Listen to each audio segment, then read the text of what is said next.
How many of you guys got to see Scott on Shark Tank? Oh my God. How many of you enjoyed watching Scott on Shark Tank?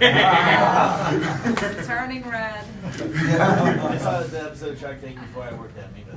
Really? Yeah, when I actually speak, when I speak about e-commerce elsewhere, I routinely will, when I'll mention Scott as a client, and I'll ask audiences how many people saw Scott on Shark Tank. And I have to say that I believe Scott is arguably the most well-known Shark Tank contestant there's ever been.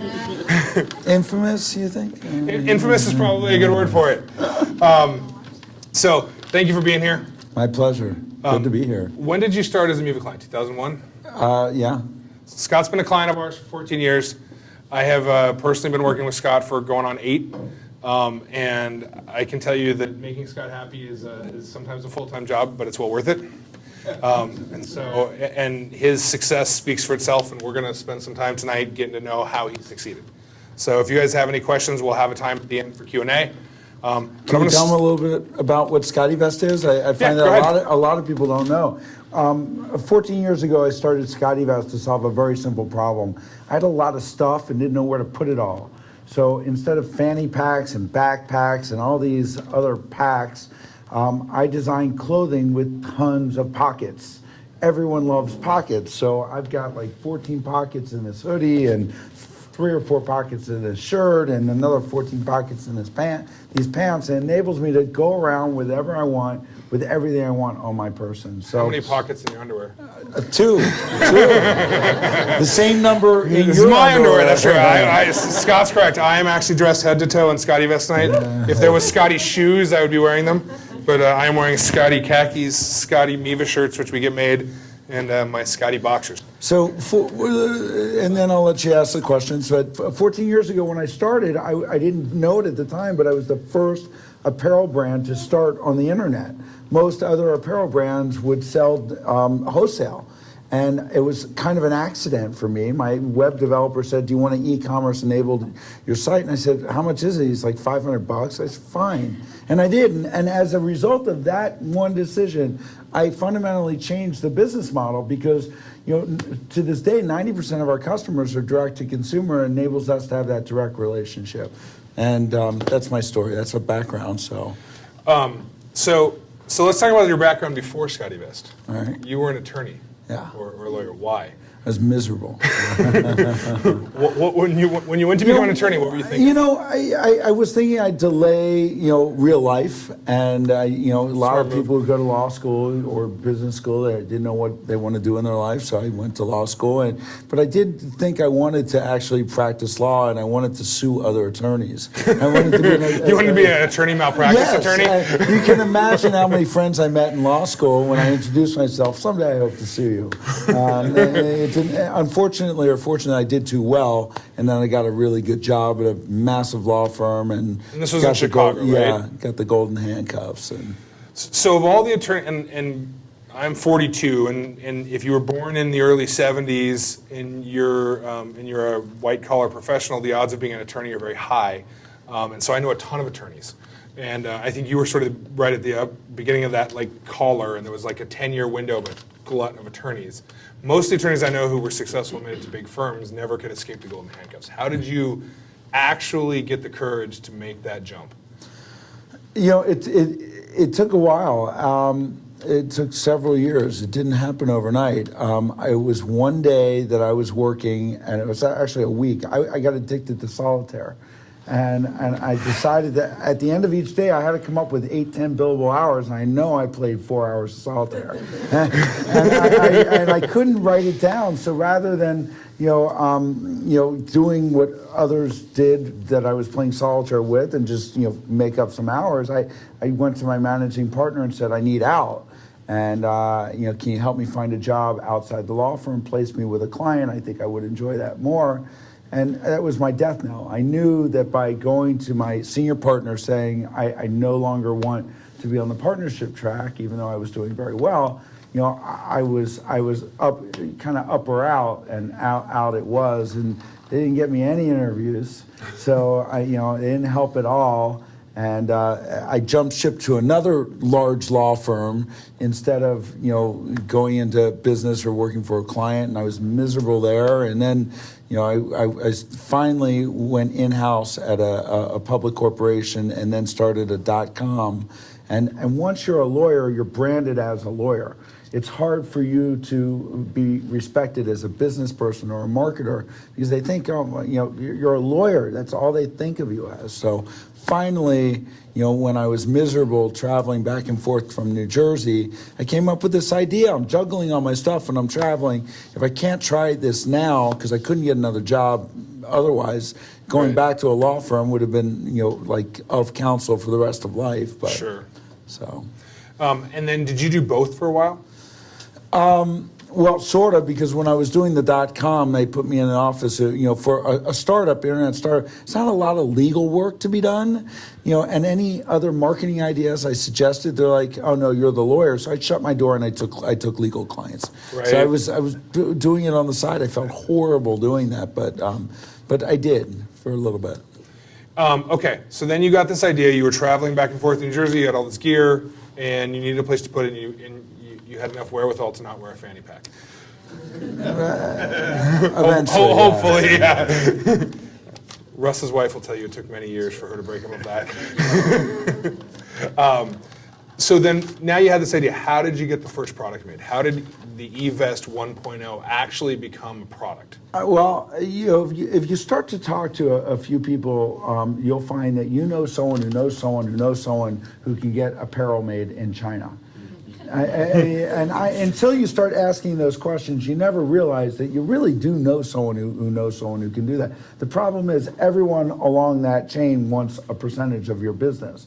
So the goal is to find as few people along that chain that can get directly to a producer in China.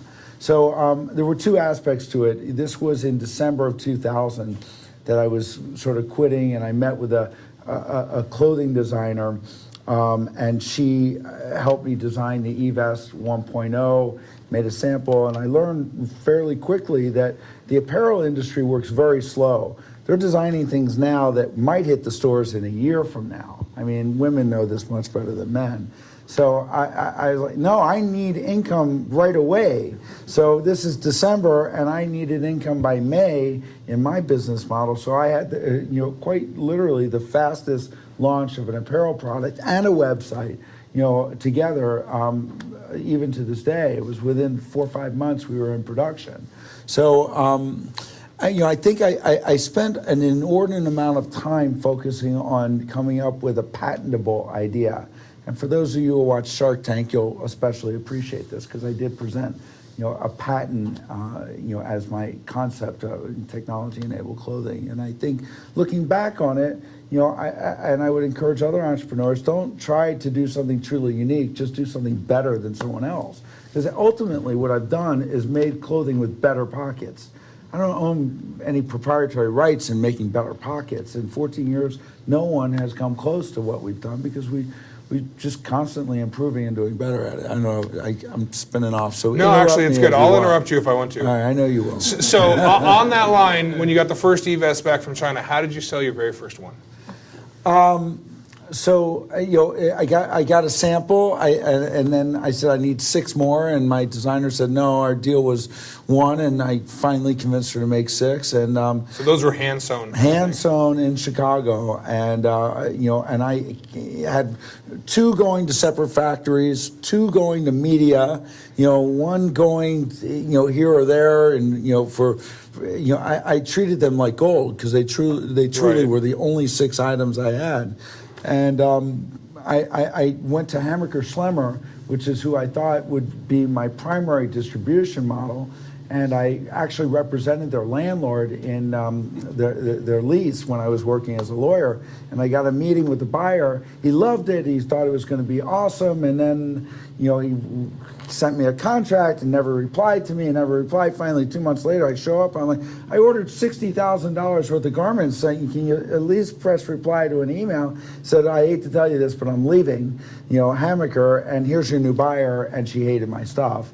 So that's how I sold my first one on the media. Dale Coughing, a website, a priest whose passion was pocket PCs, and he had a website called Pocket PC Passion, and he put it on his, and to this day, I mean, it was as big as Slashdot. I mean, it was unbelievable. I moved more products on that because he was passionate about his product, and that's one of the things I've learned, in what I'm doing, that, you set the high watermark for passion of what you're doing. So, people came to a site by the hundreds of thousands ultimately. And were they buying from his site, or were they redirecting to your site? Redirecting, and he didn't want any money. So we had pre-orders, before there was, Kickstarter. Yep. Thousands of units of people before they were even in stock.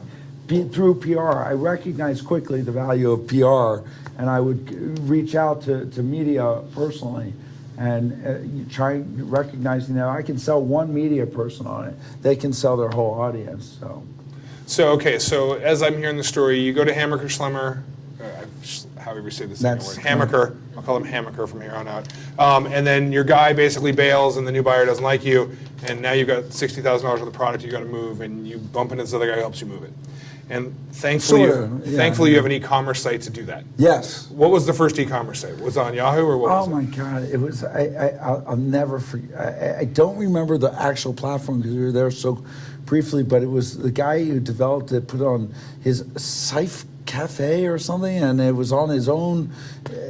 Off his own, he was selling coffee, so he just added it to his, and the SSL didn't match, and and I couldn't get any stats, and I mean it was like I don't even know. It was like one of these goofy things, and then I moved to MIVA. I think you jumped to Yahoo and then to MIVA. I think it was MIVA, and then briefly back to Yahoo, and then back to MIVA.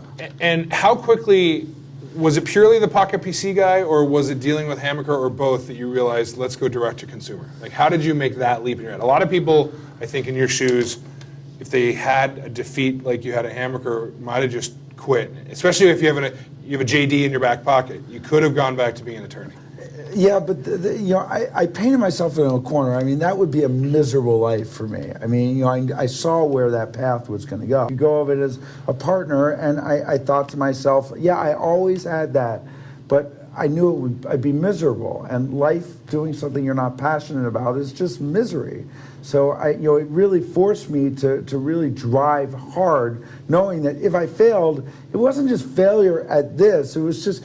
I didn't care about it was just misery, And my wife repeats the story. I was working at the law firm, and I woke up in the middle of the night after billing over 200 hours a month consecutively, and I stood up and I said, "Miserable, miserable, miserable, no end in sight." Went right back to sleep and just started over again. So I think even with that guy and the pre-orders.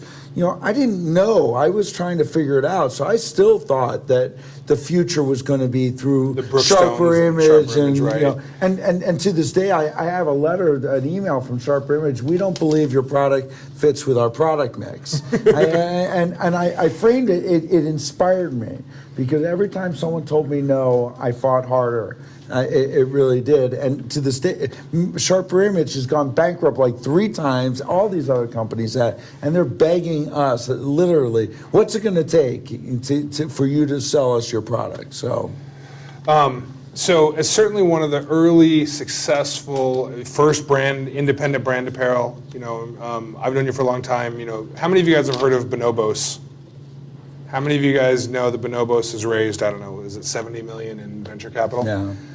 Scott, how much have you raised in venture capital? 0. I haven't raised any money. I did the old-fashioned way. Every dollar I spent, I look for an ROI. I don't spend other people's money. I don't report to anyone else. Bonobos, very similar platform, direct to consumer, formed on the internet, raised over $70 million, and has not made a nickel. 1 penny. They would have been better off for their shareholders say, instead of buying shares, would you please buy some pants? They at least would be selling something. Their CEO went so far as to write basically a missive that made it to TechCrunch, or one of the places, basically that e-commerce is hell.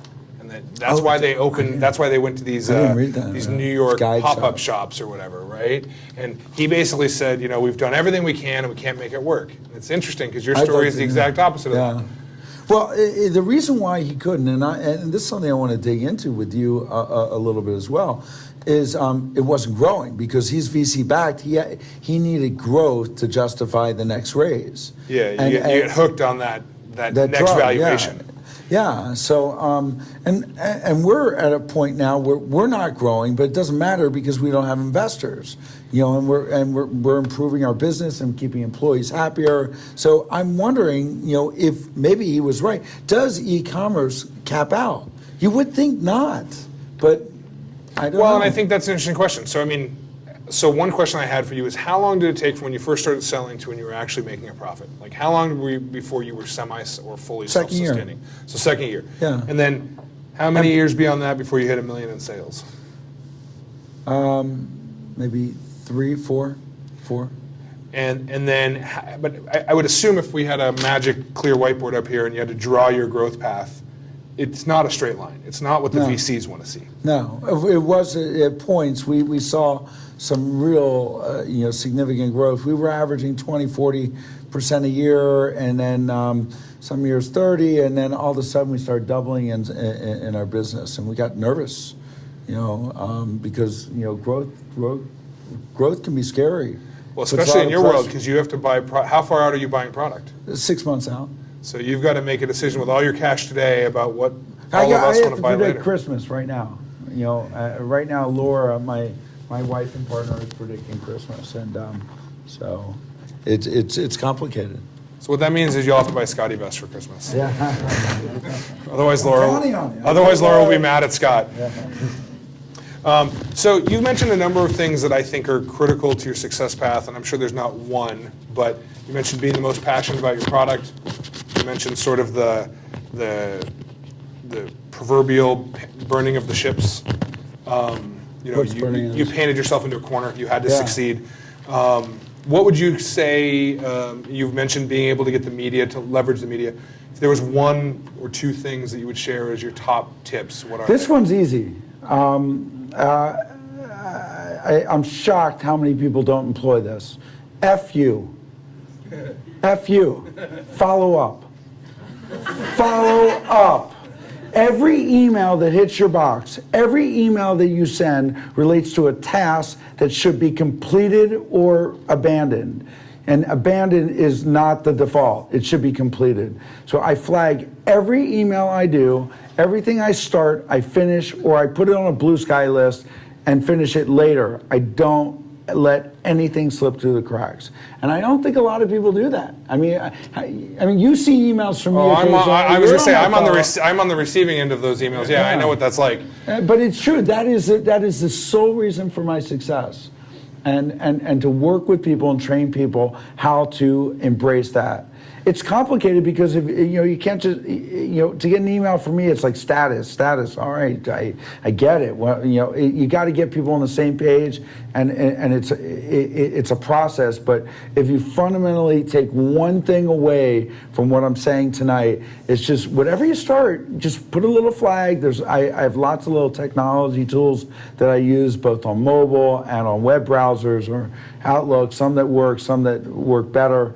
And that will make you a happier, better employee. You won't feel better at achieving stuff, better manager, better everything. Do you follow GTD or any of that stuff, getting things done? Yeah, it's basically that philosophy. I have not read about it, but it's same idea. It's the exact same idea. It's like it goes into one of four things. Someday or Right. Is that a natural ability you have, or did you really have to work at developing it? In case you guys couldn't hear Russ, the question was that a natural ability for Scott, or did you curate that? I think I've always had it, even as a lawyer, and you'll find that I think 95% of people don't have it. Good people, smart people, stupid people. There's no way to figure out. There are people that just you say something, that you're not going to have to say it again. Most people, you're going to have to remind them to do it. And, I just like to surround myself with the people that I don't have to remind to follow up. So one question I have on that before I go to the next question is, you're really good, so you use your follow-up tools, I'm sure, with the media, your media contacts, and you're obviously really good at getting the media to talk about you and your products. How do you do that without coming off like an asshole? It's tough. Sometimes you do. I mean, That's okay. You make friends with them. You try. You deal with things personally. I sent out. When I first started, I spent 4 hours a day working on media relations, and these are my friends. And I try to give them a good story. I treat them like they're really important, like their time is valuable, and I follow up. I send them a sample. I flag it for 8 days later. Did you get the sample? I'd like to give you a Skype demo. I try to do something unique and give them away. And they also feel important because they're interacting with, even though it was a one-person company at the time, I had 4 other names on my website that, I had alias email addresses. Like, Scott wants to schedule a meeting with you, So, but it was a series of following up, but also recognizing that if you can't get them to write a story about you, then you have to be willing to just let them go, and know that you can burn that bridge, right, if you need to. I mean, so you're obviously most well known publicly for your Shark Tank appearance. Tell us about that. Or what to what you're able to tell it's funny. For those of you who saw me, it was on season 3, episode 7. I applied for my company SCOTTeVEST, and which is my primary company, and I thought it would be number one, first and foremost, a great way to get 7 million people to learn about my company. Number 2, it'd be nice to raise some money, but first and foremost, I wanted to get awareness for my product. Anyone who thinks that going on that show is about raising money is an idiot. I mean, a lot of people think that, but you're guaranteed one thing when you go in there, and you're not even guaranteed of it. But 1/3 of the people that tape air. But if you air, you're guaranteed exposure. Most of those deals that happen in there do not close. The sharks walk away. They don't even call you. They're there. It's a freaking TV show. So when I got the contract, Mark Cuban's negotiations for his salary got leaked recently. Yeah. That's why he's there. Yeah. And all of them. I mean, that's and that was actually promotion. I didn't know they were getting paid. That was idiotic. So when they invest their own money, if you watch an episode and they do not invest money in that episode, they made money. I mean, so I get the contract very deep on page 42 in fine print, says that just for appearing on the show, whether an investment is done or not, you give 5% to the producers, Sony, Mark Burnett, and some other entity. And I said, I'm not going to give 5% of SCOTTeVEST, a company at that time doing $6-7 million a year, to producers without knowing what the edit's going to be like and all these things. I don't want other partners. I haven't come this far to do that. So I pivoted. And I said, I've got this other company called TEC, Technology Enabled Clothing, and I presented that. And they said, well, we really like who you are, and we want to have you present, but we're really concerned that if you present TEC, you're really going on there to get publicity for SCOTTeVEST. They were right. So I had to sign all sorts of addendums and confidential that if I uttered the word SCOTTeVEST in the taping of the episode for TEC, I would expose SCOTTeVEST to 5%, even though they could edit it out. So imagine this, I'm on stage with 5 sharks, and the moment I step up on stage, they were coming at me for my quote-unquote retail company. I was going to say, Robert asked you almost immediately about it. Do you think that was a setup? No. You think it was organic? I think it was organic. I'd like to say it was a setup so that someone would tweet it. Scott says he was set up. He was baited, pun intended. But I mean, at some point the rules changed because the following year, Cuban said he wouldn't go back on the show unless they got rid of this clause because he knew that good companies that were actually worth something would never agree to do that. So they changed it to not required. They shouldn't be equity owners in these businesses. They're making a TV show. They shouldn't be part of my business. So, make a long story short, the entire episode was, well, come on, we want the retail company. We want the retail company. And if I even had engaged in negotiations with them for the retail company, they offered $1 million, which was way too low, and they even knew that. Then by even just countering, I exposed the entire SCOTTeVEST to 5%. So I said, you're out, and I walked off stage and smiled and came off a bit arrogant. And but for people who know the backstory and why I did what I did, I had no choice. The longer I stood up there on stage, the more likely I was going to say something really arrogant and really obnoxious that they would have utilized and made me seem How long are you in the tank? like 50 minutes. And 21. 20, so almost half. That's a lot. Yeah. You were a long segment. Yeah, you were the closer that night. I think it was almost the longest ever. It was like, at 42 after the hour or something like that, it went on. So there was maybe one more that was longer, but yeah. But what in my mind, I had to stand up there and think, okay, what did I say? Did I do everything I wanted to do? I unloaded all my products. I said everything I wanted to say. I said a little more that I didn't plan on saying. But, I thought it came out good. And I said, okay, now I have to leave. I have to, because the longer you are there, the more... You were exposing yourself. Yeah, absolutely. And I didn't want to give him that much more material, so I walked out. So. All right, so you recently wrote a book. Brendan, we have some copies of the book, right? Yeah. So after the event, by the way, we have some copies of Scott's book that he'll be signing. They're free, right? Yeah. Yeah. So we have some free copies for you guys tonight for coming as a thank you. But tell us about the book. Why'd you write the book? What's in the book? The book is called Pocket Man, and it's about my adventures of how I started this company and the stories along the way.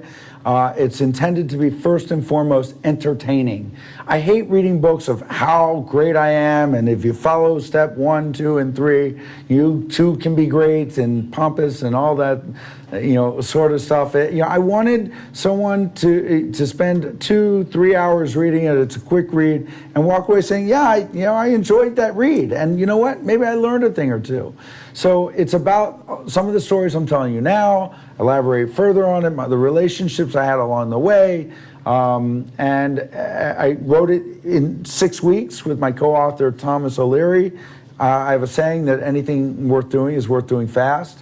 I think fundamentally the quicker... That's the Scott I know. Yeah. Trust me. The quicker you do something, the more condensed it is, and you can address all the issues. The more things you're doing, the longer it takes, the more other things you have going on. So I wrote the book fast. I really would encourage you guys, if you read the first 10 pages, it really will suck you in like a nonfiction novel would. I come from an interesting background. I started out selling cemetery lots in a family business, door to door, and I became a lawyer, and I moved to beautiful Sun Valley with my wife and 3 poodles, and it's my version of the American dream.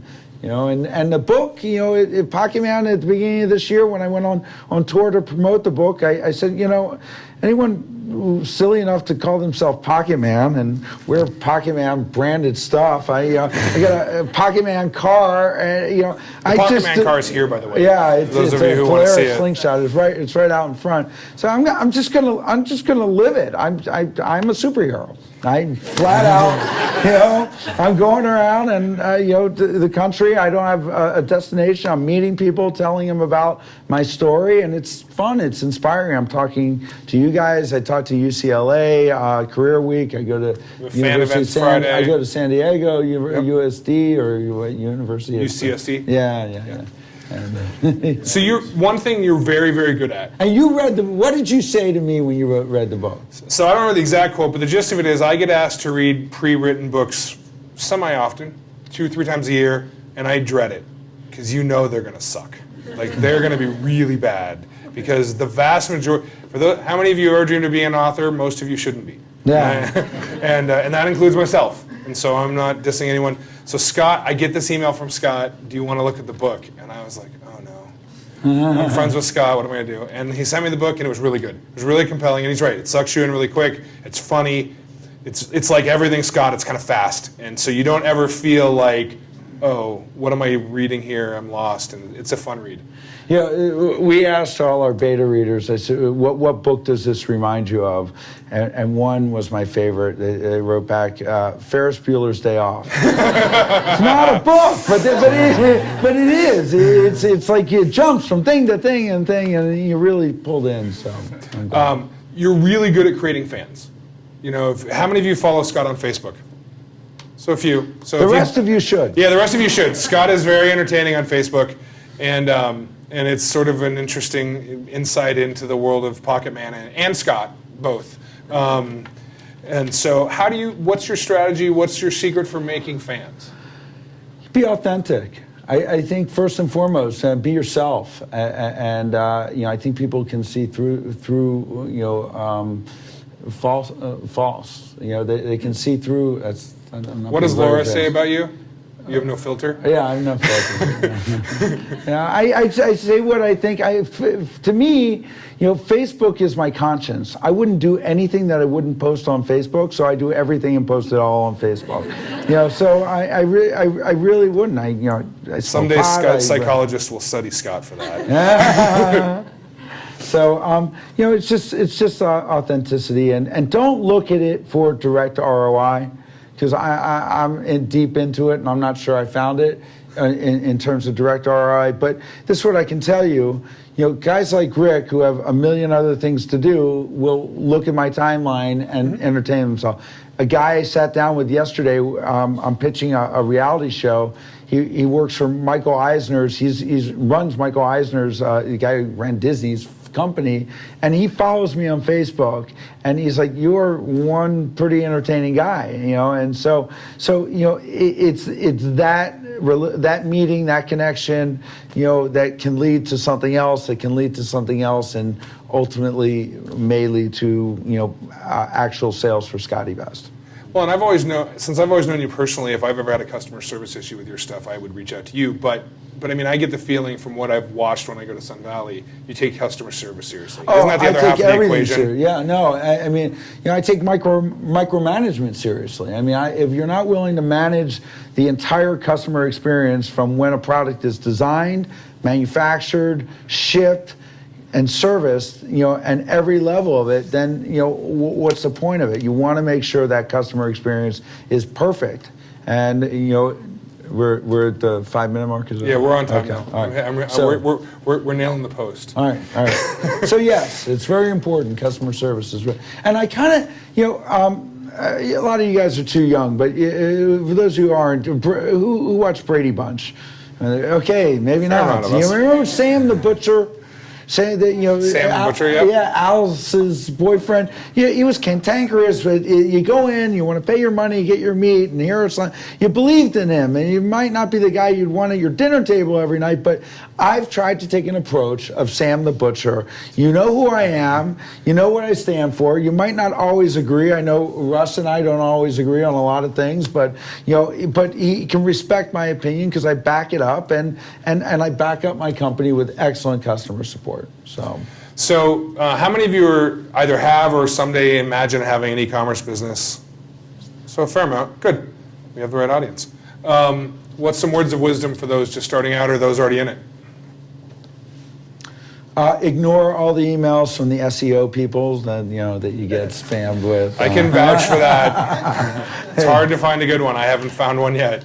Get a unique product or do a product that someone else has done, but provide better service and differentiate yourself, and really work with the media. Get free samples out there. Spend 20% of your time working with media. And F you. You've been a client of ours now for 14 years. Obviously, you and I have had a personal relationship for the last 8 when MIVA's been under my leadership as well as Russ's. Why are you still with us? Because we share a similar end philosophy in customer service and making things right. And when there were tough times, you guys always gave rational, truthful, transparent answers. Might not have been the answer I wanted to hear, but I believed in what you were saying, and I believed in the people behind the company. I strongly believe in MIVA Merchant. One thing I would say is, if you're starting an e-commerce company, use MIVA Merchant because they're the best at what they do, and they care about customers the same way I do. And I really believe in the friendship that we have, and I would never go elsewhere. So. Well, we appreciate that, even when you're mad at us. It hasn't been. No, we've been great. Yeah, No, well, because the site knock hasn't on gone something, down. Brennan. There's a wood door right there. Hit it really hard. Site hasn't, everything's been good. Yeah, so no. All right, so ever since you started hosting for us, I think. yeah, no, that was we did that, and then we had to make a few tweaks, and I won't go into the weeds here because that's not why we're here. But we did. Brennan and I and our CTO sat down and said, look, something doesn't add up here. There's a way to unravel this mystery. Scott shouldn't have these problems. And it took 3 months of sort of untangling the knots, but then they've been untangled. You got on The View the other day, totally unannounced. Oh, the traffic was, well, I noticed it like 10 minutes before on Facebook. Oh. And then I thought, well, all right. And then that night I looked into your Google Analytics and I'm like, wow, that was a huge spike in traffic. And it looked like it performed pretty well. Yeah. Yeah, so Scott's getting his media attention. So I'm going to open it up to you guys. We've got about 15 minutes for questions before we go to book signing and more beer. Anyone got any questions? Sorry about that. We just talked about unraveling the problems, just to follow up on that. Like, what is it growing as a hosting provider or something like that? Scott originally hosted with Rackspace. And Rackspace, this is not a diss on Rackspace. Rackspace is one of the better hosting companies in the world. And Scott, but when you buy a dedicated server at a hosting company, I think he had bought this one in 2006, and then if you don't go back and say, hey, can I get a refresh on my hardware and re-quote the thing, they keep selling you the same thing you had in 2006. In a world like ours, we're a little different because we're a SaaS platform, and so we have this VM cloud that we built. But what Scott was on was a box in 2006. Well, and by the time he started, I think it was every year for Thanksgiving I go to New York, and for like 3 years in a row, Scott would get on Good Morning America on the morning after or the morning of Thanksgiving. And I'd be getting texts as I was going through TSA, and I'm like, oh, I just want to make it to New York without Scott's site having a problem. And what was happening was his server was just getting older and older and older at Rackspace. And when we finally dug in, and since we weren't managing it, MIVA as a platform started out so long ago that we weren't software as a service. So if you're techie enough to understand what that means is in 1997, when you bought MIVA, you would go host it elsewhere, like Earthlink or GoDaddy or whatever. And it really wasn't until the mid to late 2000s that the world transitioned into what we know today as software, where you go to a service provider and they just give you a login to something that works. And so Scott, being such an old customer, we weren't hosting it at all. And when we finally got access, we said, well, the only way we can tell you why you're having these performance problems is if we can get access to the server. And the server had less chip horsepower than my iPhone in my pocket did. And so I sent Scott an email and said, look, I don't know, I'm not dissing Rackspace, but your server has less horsepower than your iPad. And you can't serve up 2 million hits in 30 minutes, most of which are images, off an iPad. You just can't do it. And so what that led to was a discussion of, am I just bullshitting him or does he trust me? And we got him to host with us. And then we had to look at, Scott serves an immense amount of media content. And so for a traditional e-commerce store, you might have 4 or 5 product photos. And Nick, you build sites all the time. What do you think is normal? 5, 4? Yeah, like 4 or 5. Probably, he's got. And they're relatively small. They're maybe 600K photos. They're relatively small. Scott's got 70 photos. He's got customers wearing stuff. He's got a media smorgasbord on every product page. And then he gets on Good Morning America, and now you have, or he's on Shark Tank, and now you have 5,000 people simultaneously pulling down all this media from something that was less powerful than what we all have in our pockets. And so it just took taking a breath and taking a step back and untangling that and saying, hey, really we should be serving up your images asymmetrically, we should be doing this, we should be doing that, and we basically customized hosting for a media user like Scott, which is different. We host Taylor Swift, so she's a lot like Scott. But then we have other customers who just like me. She's just like you. You're a little cuter, but then we have other customers who are business to business, and they do 30 or 40 million in sales, but that's only to a small group of customers with very few images, and they don't need a lot of hosting. So those are the kind of problems we entangled. I'd love to ask a question. When you were first starting out and during the early formative years, were there any things that you were really sweating that looking back you just wish you you had ignored and not worried so much about? Yeah, the patent. So you think focusing on the patent was one mistake? Yeah. Now, another mistake was not learning how to manage people. You know, and learning that not everyone was You told wired me by before that you used to think everyone was like you. Yeah, I really did. I was my only frame of reference. I mean, you know, and I'm a weirdo. Well, we're all a little weird, but you're an outlier. Yeah. I am, and I've learned that. You know, I just thought that everyone wanted to maximize the efficiency of everything they did. You know, and that, you know, if you were asked to do something, you would do it or follow up and do it as quickly as possible. And I just assumed that everyone was wired that way. Now I try and train people to become that way, but I mean, they're not. No one is as, you know, efficient as Laura and I are together. I mean, we've built our business with we have 14 people, 14 full-time people. Which for the size company you are, that's amazing. It is. That's a lot of revenue on a per person basis. Oh, it's insane. I mean, and it's not because we work everyone to death. We just work smart. You know, and we do everything from design, distribution, fulfillment, and website. I mean, we've got everything. I mean, so.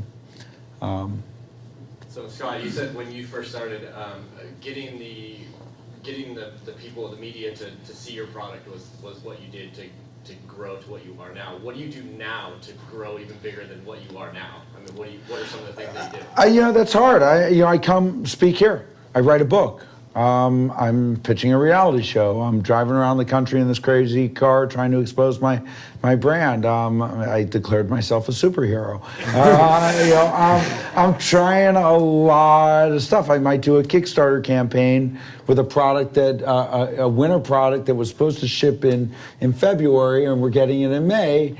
And I'm thinking, well, let's pretend we don't have it and kickstart it in June for delivery in September.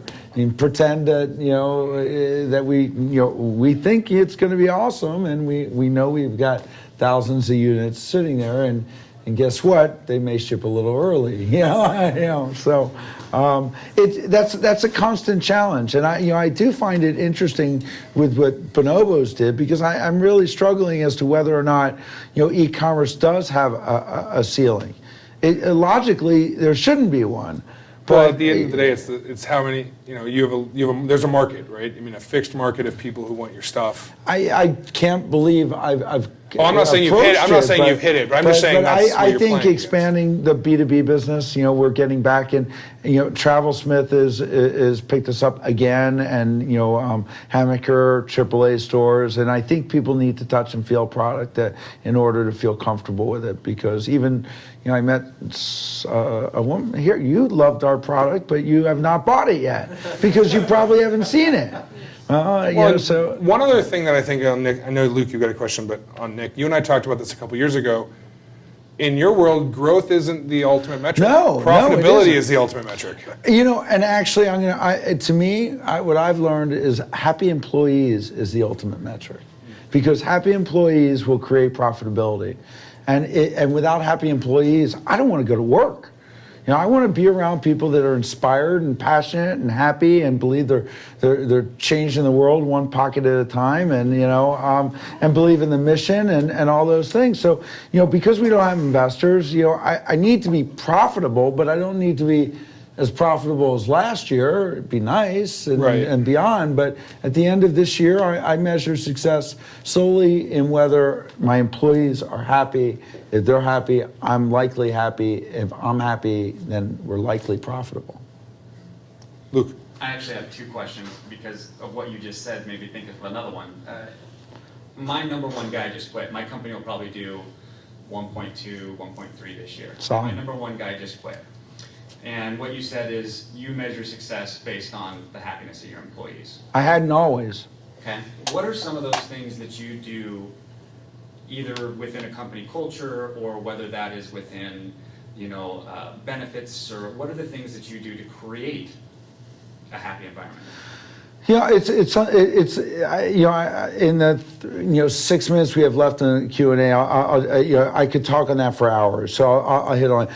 Corporate culture is critical, and it's something that you sort of lose sight of as you're growing, and all of a sudden you got 4 people, and 4 people is kind of a tribe. You better define what is the common goal for those 4 people. You know, we went from 3 people. You don't need a corporate culture for 3 people. You might not need it for 4, but once you start with 5 and 6 and 7, you got to have a common theme of what you all believe in. And instead of, you know, we started cutting and pasting from other people's corporate culture. We might even picked Yahoos for all that. You know, I hired someone to come in. It's got to be a corporate culture that is authentic to the founder.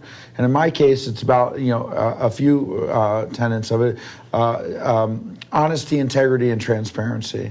I believe that 95% of people think it's okay to lie about something. I didn't get that email, you didn't send it, my server crashed. So I only want to work with the 5% that don't lie. That limits the job pool. You know, and I'll figure it out mentality. You know, are you sooner going to check Google for an answer than ask someone the 3rd time? No fucking drama. You know, NFD. We just do not tolerate any drama, because drama is infectious. It just spreads like a freaking cancer. There's a number of other things. So define your corporate culture, and don't just articulate it, live it, breathe it, and define it again and again and again. Make sure people understand it. Cool, thank you. Second thing, and then I'll pass it on. My process of building my company from the beginning to where it is now has been all about hustle, as it is in the beginning. It's just you get out there and you just grind. Don't stop. I've plateaued in the last, let's just call it 24 months, and I'm finding that the things that I did to get it to where I am, I need to change and do different things to move it to the next stage.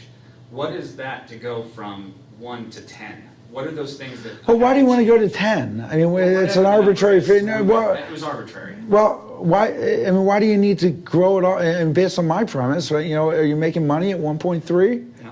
Then you know, focus on, you know, organic growth and happiness. And if you're at 1.6 a year from now, it's not a game. It's not like who's got, you know, it grow. You don't have to grow to win. You have to be happy to win. You know, and if you're happy, guess what? Your employees are going to be happy, and you're going to find you're probably going to grow. I don't know. You know, if you've got investors that are looking for payouts, but that's my take. It's different than others. So, you back to sort of e-commerce. You have your own website, and whatever success level. And how do you feel about also then having other storefronts, like on, depending on your product, let's say on Amazon, on eBay, on this, you know, Facebook, like all these other ones? You know, we've tried eBay, you know, as a you know, sort of a marketplace for people to sell their used stuff. We're now experimenting with Amazon. You know, Amazon actually placed a PO with us. Very first PO, over $100,000. Whoa, that's a big PO in the history of SCOTTeVEST. 14 years, it might be the largest singular PO. They know something. They know that customers are searching for SCOTTeVEST on Amazon, and that's why they're very data driven. They don't make emotional decisions there at all. Yeah, so you know, we're experimenting with it, but you know, when I've done it in the past, I've done Amazon EU sites. It's a nightmare. I mean, all the different logistics, you know, involved with that. I just try to stay away from distractions. Having said that, you know, without even trying at all, 14% of our sales are international. That is off the charts for an apparel company that has different duties in different countries for sizing that you have to return. And I've yet to really exploit that. I mean, if it's 14% with no advertising, no effort, if I perhaps, you know, spend a little money and time, you know, Brennan, can you get on that? F you. So.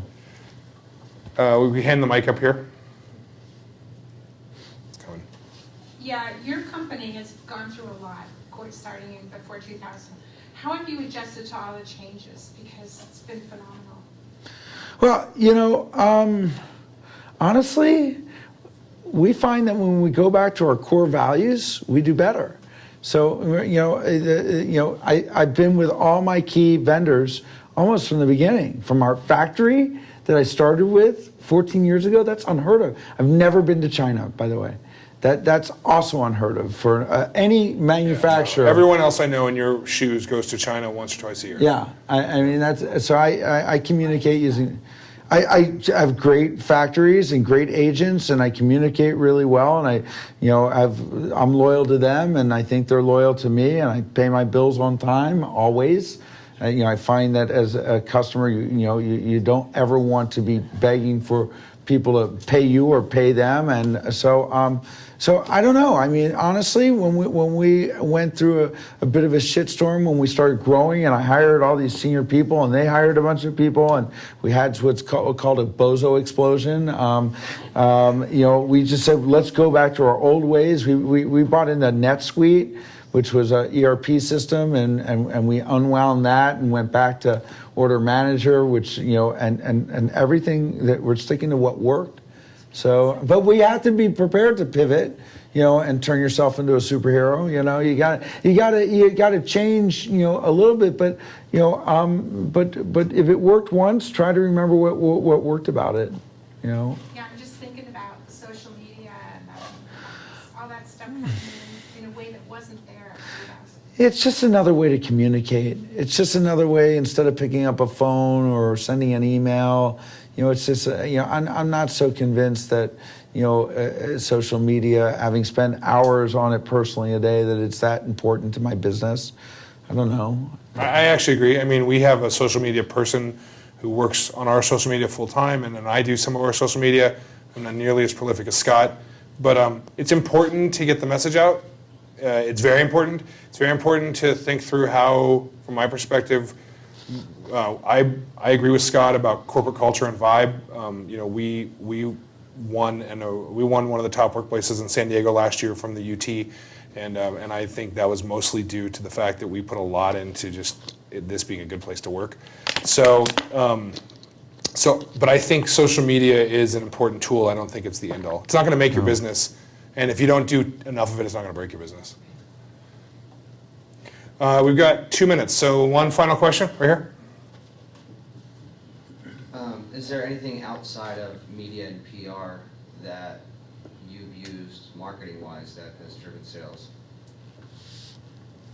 Brought remnant ads in magazines. You do retargeting too. Yeah. Yeah. We're amazing at retargeting. So, do you guys know what retargeting is? Yeah, cocaine. Yeah. In case you don't know, retargeting. So, have you ever noticed that you go to a website and then suddenly you see ads for that website all the time, and it's like they're magically following you? That's retargeting. And Scott is great at it. In fact, we weren't doing any retargeting when I started noticing that SCOTTeVEST ads were all over my world.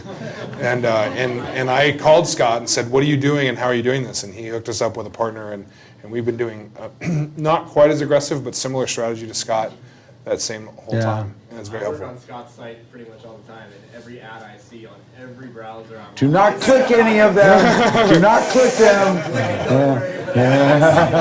I'm going to block the IP from MIVA. That's probably wise. One final question over here. Can you talk a little bit about the SkyMall? Oh yeah, I was going to ask that. I didn't even get to that. And what's happening with that, and kind of what your motivation was for getting involved in that? So for those of you who don't know, but about 6-8 weeks ago when SkyMall was in the news for going bankrupt, the reason given was that, with all the digital distractions, that no one wanted to look at a physical magazine anymore. And that, when I heard that reason on the news, that's bullshit. I mean, I grabbed that stupid magazine in the hopes that I'm going to find something relevant to travel, or that I want, or I'm just bored, and I crave that physical interaction with a magazine. And so I decided, after consulting my wife and my partner, Tom, that we would just put out a press release on Monday, the following Friday after, and then we delayed it by a day because of that big snowstorm snowstorm that never happened on Tuesday, and saying, SkyMall shouldn't die. We're looking at buying it. And as a result, I didn't know anything about it, anything whatsoever. As a result, the news just said, "Oh, SkyMall's back! Scott's to the rescue!" And I inserted myself into the conversation in only the way I can do best, and I've done this many times, over the years. With the new media age, you're on a level playing field. Put out a press release that looks good, make a phone call to a reporter that you trust, give them the exclusive, say a couple times that this is off the record, and and that's the backstory that you really want them to write about, and then the tone of it will be about all the off the record stuff, and lo and behold. So, but I really thought that there was a legitimate business premise for it. Well, I started digging in deeper, and all the contracts with the airlines had expired. And it occurred to me that without the airline contracts, you're not in the seat back. So the whole thing is valueless. And I went on CNBC, again, PR. There's no one outside of public companies on CNBC closing bell. I mean, it's the closing bell at the New York Stock Exchange, talking about things that were relevant to the New York stock.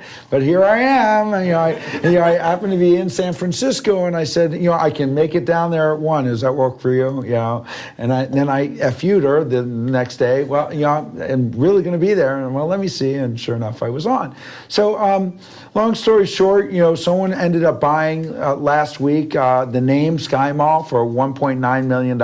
And the very next day, we announced that we're launching Sky Dubai, the new mall in the sky.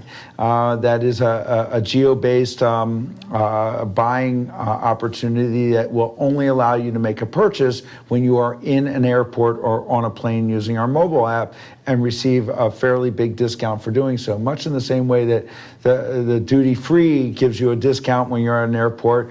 It's kind of Groupon meets Hotels Tonight meets SkyMall, all combined. But I'm struggling because I just started another business, and in addition to writing a book and going on tour and running a big business unto itself, so I'm looking to hire people, and that's one of the reasons why I'm doing this recruiting tour. So if you guys are here from Meetup and not working for MIVA, because Rick would kill me if I. That's true. That is absolutely true, but you can talk to me separately. So that's. Well, I hope you guys enjoyed it tonight. Scott, thank you for being here. Thank you. Absolutely.